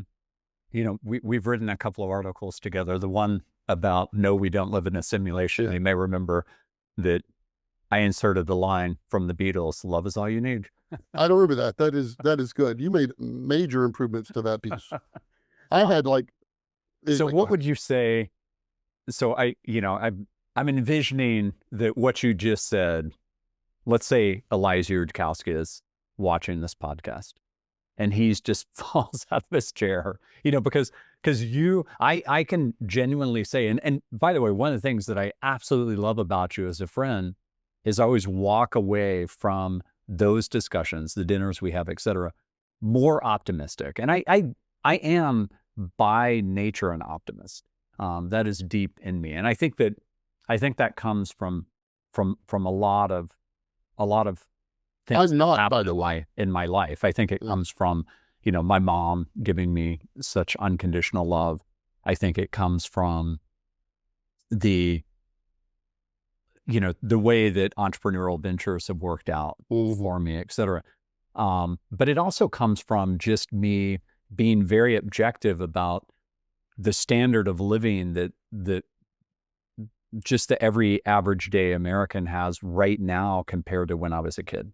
I mean, things are so much better in so many ways from when I was a kid, from a technology perspective, from a food abundance perspective, from the amount of experiences you can have. I mean, I've seen Austin transform in front of my eyes. When I was born, Austin was 170,000 people. There wasn't a lot going on here. I mean, it was really a great place to grow up. It always had a strong soul. My first concert was Willie Nelson. It always had kind of those roots. But, if you compare Austin now to Austin back then, this is the best time Austin's ever been. People need to stop comparing Austin to Silicon Valley. Compare Silicon Valley to Silicon Valley in the past. Compare Austin to Austin in the past, right? 10 years from now, I'm confident Austin will be better than it is today. But, someone like Elijah Yudkowsky, who is the complete polar opposite of you, literally is just, we're all going to die. There is almost no hope. He would probably say, if he's on here, and he wrote a book, I haven't read it, but it's a new book on this subject. But I saw him speak at TED, and he was essentially certain that we were going to wipe ourselves out because of AI. And what would you say to someone like that? Like, I'd go, all right. What do you think's going on inside of them that makes them, that wires them that way? Well, what I'm starting to say is my optimism is not, I'm not an optimist. First of all, I hope people who hear me know this isn't my shtick. I know. My optimism on trial every day. Yep. And I'm willing for it I'm overwhelmed by the arc of history. Argue with me anything out of history, because it's the only thing we have that tells us what actual humans do in different situations. That's all the information we have. Yeah. And so I put mine on trial. And then I I looked. mean, actually, shout out to Steven Pinker, right? Enlightenment Now. John Mackey was the one that turned me onto that book. He is an amazing figure. An amazing figure. But those books really give you that arc of history and the actual data to go along with it. That's his real contribution. Yes. I have pretty words, but he has pretty words and good numbers. Mm-hmm. And also, I'm so impressed by the young generation. I am too. I think this generation is the best we've ever had. I do too. And people want to be down on them that they have short attention spans and all of that. And maybe, I don't know, maybe all that stuff's true. But it doesn't matter what any individual person can do. It's what humanity as a whole can do. That's what makes progress happen. And I know that every young person I talk to has a deep sense of right and wrong. They have deep moral convictions. You may not agree with them, but they believe in things and they have like a cause they cared. I don't remember that from the 80s when I was in high school. We didn't have that. They are entrepreneurial by nature. I think they're much more accepting of all people too. Yeah. I mean, they really, they, in a way, there's all this programming that they're receiving, but in a way they're deprogrammed versus our generation in terms of how unified they are in caring about their fellow humans. Yeah. And, my children are actually really good at critical thinking. Anyway, I won't go into that. People say all these things about social media is doing all these things, but it's like social media is 15 years old. There's no reason it would be good now. We haven't learned how to use it. And so 20, 50, 100 years, it'll be better. Just like the printing press. It's like these things come along and they're highly disruptive, but that doesn't mean they're bad. I don't know how to explain. First of all, I don't know his thinking. I don't know why people would, if you do believe people are, look, that is true. If you believe people are machines, then it is true. One day we will build a mechanical human. And according to Gordon Moore, according to Moore's law, 2 years later, it'll be twice as good. 2 years later, it'll be twice as good. 2 years later, it'll be twice as good. And someday its values may diverge from ours. There's a lot of ifs in that, and I don't believe most of them. But that would be true if you could make a mechanical person. But I don't know how to explain it. I don't know the evidence for pessimism. And if it's possible to make a mechanical person, then the only way I could even envision it happening would be that we have a immense understanding of quantum physics that we don't have today. Like that's the only way I could even explain it. Because I think consciousness is somewhere in the quantum field. Could a machine access it? I mean, I don't know. Like I've gone back and forth on this. I think that I've got to be humble in the sense of I don't understand.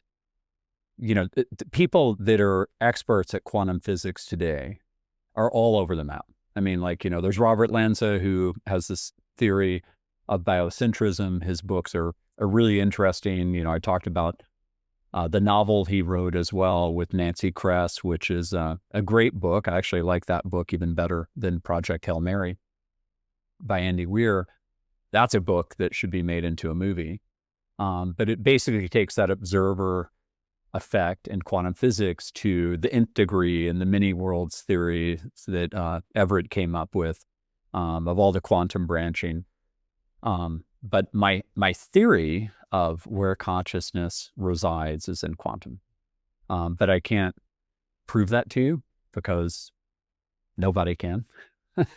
And, I've seen glimpses at it. I mean, one of the things that I thought was just kind of mind-blowing is being at TED last year and seeing Harmit Nevin on stage with a stable quantum computing calculation. And he said on the TED stage, he said, the only way we can figure out how this is working is it must be computing in a different dimension. And he's saying this on the TED stage. I know you've been to TED many more times than I have. I think you were going in the old. I always have this picture that there's some other dimension. They're like, our compute is being sucked off by somebody. We have to. But it's just a, I mean, if it's possible, it'll happen because of our understanding of what consciousness is. And my theory is that if we ever crack the code on that, it happens in the quantum realm. I would say this. And part of the reason I have that theory is I believe consciousness is fundamental. And the reason I believe consciousness is fundamental is there's all these inexplicable things that break the material paradigm to the point where I think it's irreparable. I think there's just an irreparable nature of a strong 100% material view. Again, of grant me the miracle of the Big Bang, and I'll explain everything to you. There's just too many things that fall outside of that, like a near-death experience, like the fact that since I've read Proof of Heaven by Eben Alexander, I have now had 6 friends who have had near-death experiences. Wow. Never told me about them. And I was like, I'm a nice person. Like, why would you not tell me? And they're like, oh, I thought you'd write me off as woo. It's kind of like, we should come back actually to the book you're writing now, because it's the same thing that people are telling you when you interview them for this book. They're like, Byron, I'll tell you this story, but I can't attribute it to my name because it'll get me canceled as a scientist, right? Because it breaks the materialist paradigm. Yeah, the stories I could tell you. Well, I will wrap up the rest with an appeal directly to the listener to say, some people worry about asymmetry. That would be something people say, like, now one person can do just so much more. Mm-hmm. And asymmetry also used to be a thing. Like, anybody in a small town in the Middle Ages or in the 1800s or any time could take a dead goat and by night drop it in the well and poison the well, mm-hmm. and kill everybody in the town, make everybody sick. Mm-hmm. It would kill the town. And so the idea that there wasn't asymmetry, one person couldn't do all this, there always has been. Mm-hmm. But I think people try to scare you into thinking that there are these evil people in great numbers who want to go poison wells or build bioweapons or drive over the turtle on the road. Yeah.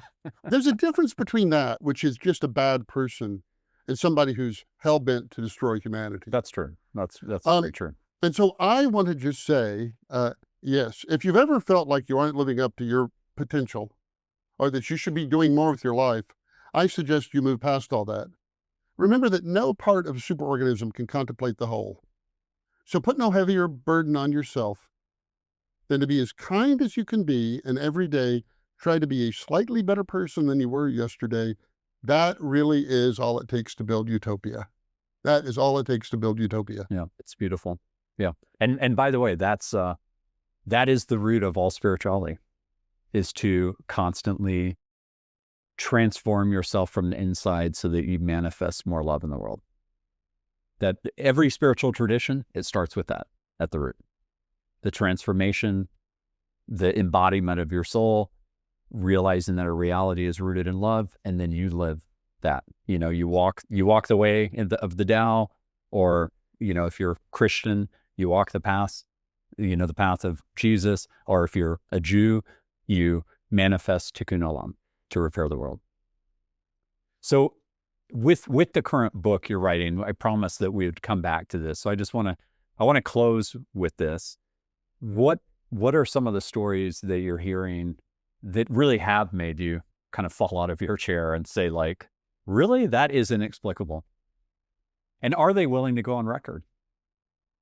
Very few. So I'll start by saying, and remind us of the title. The book is called The Open-Minded Skeptic, and it says that these things all may be real, and just because they're not measurable doesn't mean they're not scientific. And so I go around and basically try to believe people and try to think about how what they're telling me could be true. And I have a bias towards people that don't really want to tell me their stories. So anytime I'm in a crowd, I always mention this book. Nobody says anything. But afterwards, people come up to me one at a time and they're like, I don't want to say anything, and then they tell me their stories. And I will start by saying that many of the people I see when I travel are frauds. They really are frauds. Mm-hmm. And I can tell those, usually. I think I can. And then there's also something known as dead eyes, shut eyes. I'm sorry. There's something known as being a shut eye. And being a shut eye, I find it fascinating. It is the occupational hazard of like fake psychics. And the idea is that if you're a brand new concierge at a hotel, it's two people come up and they're like, we would like a nice restaurant. You'll like look them over and size them up and try to think about what they mean. When you've been a concierge 20 years, they come up, hey, we want a nice restaurant. You don't have to think about it. You can recommend it. What happens with some psychics is that somebody will walk in and they'll be like, I just sense you just lost a family member. And they'll be like, yeah, I did just lose my spouse. And they're just reading a lot of cues, but they don't know that anymore. They actually do believe that they have these powers. And I have a lot of sympathy for those folks. So some people are fraudulent. They're doing cold readings and I can spot them a mile away. And they're like, you have a scar on your knee. Do you have a scar on your knee? I do not have a scar on my knee. So I would deflect away from that. You have some scars on my See, and then I would be like, oh yes, and then you go off on that. And they're so odd. But you don't know where it's from though. I do know where that's from. Okay, because I've told you already. Yes. Why you don't? Damn it. I already told you that. Yeah, see, I would be a great psychic. I have a sense you were with somebody you love. Yes. And so fun. But then there are always other people. It was my infamous Kauai kayak trip with Deborah. Yes. Then there are all these other people that come up to me and tell me these amazing things. One of them, I mean, just to rattle a bunch off. One was a professional sports figure who's now a podcaster, says he lived in this house and all these weird things happened. And one night he saw a ghost of a baby crawl across the ceiling, dripping ectoplasm. And he didn't know what it was. He called a friend of his who he thought was a spiritualist. And his friend said, how'd your wife take a pregnancy test? And he said, that's how we found out we were expecting our first child. Another person said he was in a taxi cab. No, he was getting into a taxi cab and he saw his father get out on the other side. But his father was in New Jersey and he was in New York. And he's like, that couldn't have been my father. How could that be? And it turned out later that day, he found out his father died at that exact moment.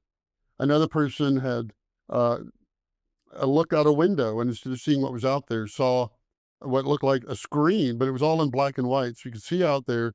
And his father, who had just passed away, rode by on a bicycle and waved to him. Now, what makes these stories suggestive to me is these are science-minded people who will not let me repeat them. And, I've had to like make them vague even to tell them. And they won't let you put them on record. No, I will tell you one, though, that is on record because it's a friend of mine. So I have a friend who's a PhD in hard science. He's a brilliant guy, University of Chicago trained guy. I think he's not religious as far as I know. And I told him about this book. And I've known him for 40 years. I've known him since high school. And I said, and he goes, did I ever tell you my ghost story? I'm like, no, you never told me. I didn't know you had a ghost story. And he goes, yeah, I have one. It happened 20 years ago. So this is a guy I knew for 20 years and he didn't have a ghost story for 20 years. And so his job is... And he had never told you that until now. Correct. It's kind of like my friends not telling me I had a near-death. Although he agreed, this is recorded. And so he agreed to do this one. And he said, well, I was doing this project to get my PhD where I had to go around and count dragonfly larvae in lakes. And off in the in West Virginia, along the Appalachian Trail, there was a big government reserve, and you could reserve space there.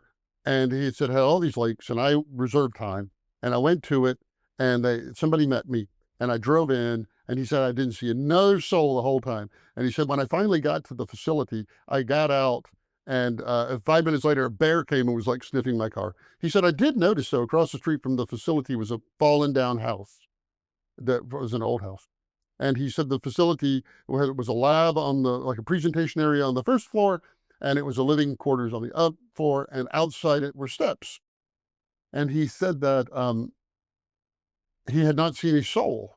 And he said in the evening, he heard music and like people playing music, and he went out to look for it and he couldn't find it. And everywhere he went, he heard the music in a different direction. Okay, so far, maybe sound carried the music and it was far away, or it was a radio, or who knows. And then he said he went back and he went to bed, and he was laying in bed reading, and he heard somebody start to walk up the stairs.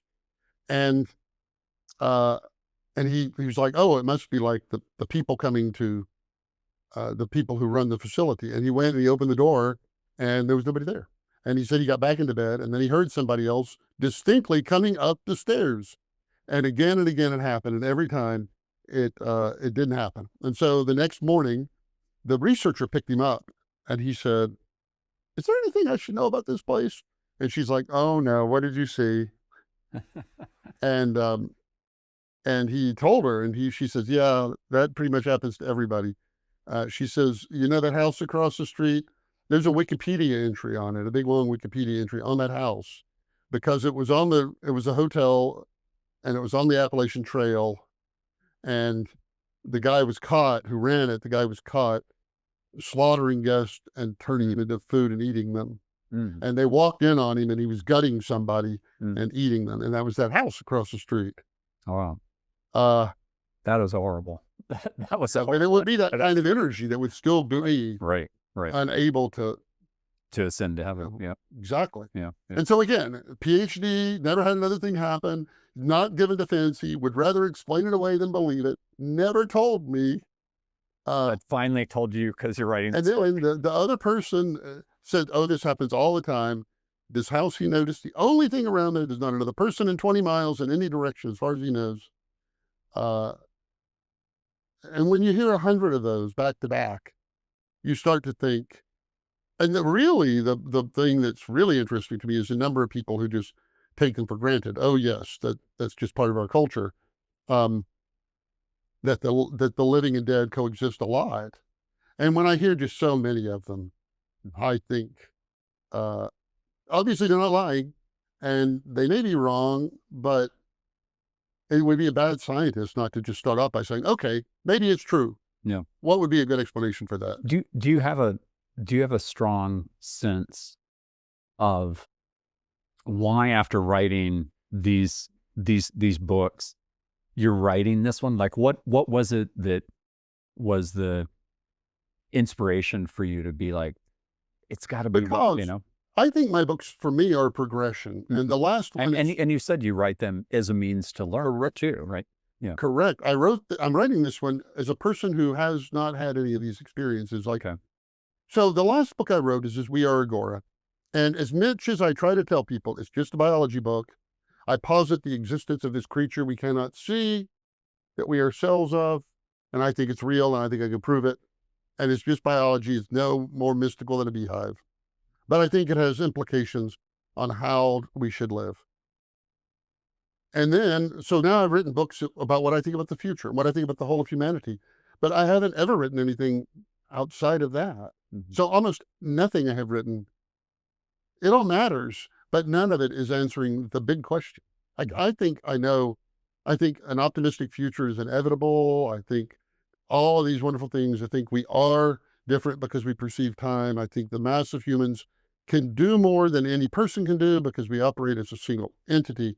But the big question, I mean, what is the big question we all want to know? Why are we here? Is there more than this? I've not ever tackled that in a book. And this was the way I wanted to do it, because those feel like touch points between what we can see and what we can't see. And these are people who seem to have a foot in two worlds. And I want to talk to them and listen to them, really. I mean, I'll give you my interpretation of it as a friend, and you could, dismiss this or not. And I don't have any attachment to this, but my sense of it is that you're at the beginning of your own soul quest. Okay. That it's your soul wanting you to start to grasp what's in the beyond. That's my guess. That could very well be true. Yeah. That might very well be true. I've been really inspired by your narrative of yours, because I know you're not a whimsical, fanciful guy. And you talk about when it began, and you talk about your journey and how for you. I've been very science-based my whole life. I mean, I have prayed though my whole life. But yeah, I mean, the soul quest for me really began in earnest in December in Kerala, India, in a very spiritual place in Cochin. Actually, Cochin is where the oldest synagogue in India resides. And it was in part, watching that documentary, Inner Worlds, Outer Worlds, and also reading Proof of Heaven, and realizing that what I had experienced through psychedelic journeys really synced with that. And that was a big opener for me. And then I was just on a reading tear ever since. I mean, probably this year, read 45 books, thousands of articles, lots of different podcasts, and I feel more alive right now than I've ever felt. And that doesn't mean I didn't have a great life before. I really did. I mean, I was raised with a lot of blood, but I feel more energized than I ever have in my life, more embodied, and more aware of my purpose and more in alignment with my purpose. Because I really think I was born with the purpose to change the world for the better through technology and help us transcend into this age. And I've been very clear that I don't view myself as some world savior. It's not a savior complex, but knowing my purpose, I do need to be in alignment with being part of the light to help us and put it out there all on the field. By practice, I'm a practicing Christian. I pray multiple times a day, but if I had to critique my own spiritual journey, like a lot of people, for me, it has probably been too intellectual. Mm-hmm. I majored in religion in college, and I've studied it. And this is, so you could very well be right. This is, I would say that getting to more of an experiential yeah. part of it than an intellectual part of it. My ideal book for you is 11 Days in May. JD Messenger is going to be on the podcast. I'm actually hosting a dinner at the home. You're very much invited to that. But he has a very strong engineering background, a very strong science brain. And he realized through that book that he had over-intellectualized things. And he had a shift, and the shift for him was profound and changed the rest of his life. And I don't want to reveal anything else in the book, but it's a great, great book for someone who has a very science-oriented brain. Well, if I can make it, I will, and I will read the book before I come. Awesome. Hey, man, I really, really appreciate our friendship. And I love your books, and I just really appreciate all the love that you put into the world. And I also believe in Agora. Like, I do believe that we are part of a functioning organism. A lot of people in shamanic tradition would say that that's Mother Gaia, that there actually is an entity like that. So we're going to get very avatar very quickly with that. But I just love all the light you put in the world, and I love your heart. And I know at least one of your children. He worked at Data World, and he's an amazing, amazing human being. And I know how much love you have for your family. And I love the fact that you put out that annual distillation of all the things you did that year and all the amazing things that happen in your family's life. I don't have another friend who puts that much time into celebrating the journey with their family. You literally are at the top of my list. Well, thank you. In doing that. And you influenced me. I want to give you thanks for the fact that we put out an annual letter, I think for the last 7-8 years. It was influenced by you. Well, thank you. I mean, that's why I did it, actually. It was you. It was you. And it's really given me a great gift, because it forces me at the end of every year to reflect on all the things that have happened. And I look back at prior years, and that's so joyous. I can't even believe, like, when I look back at prior years, I'm like, oh my gosh, I can't believe everything that happened this year, and comparing it. So it really does give you much more of a sense of marking, progression in your life and your children's life. And that came from you. So I appreciate it. Well, thank you so much. That means more to me than you can know. I've been doing it for 30 years, and they run over 200 pages a year, and they have 30,000 words and about 1,000 photos. And I do every stitch of it myself. And I tell people that every page of every one of those is a love letter to my children. Do you know anybody else that does that?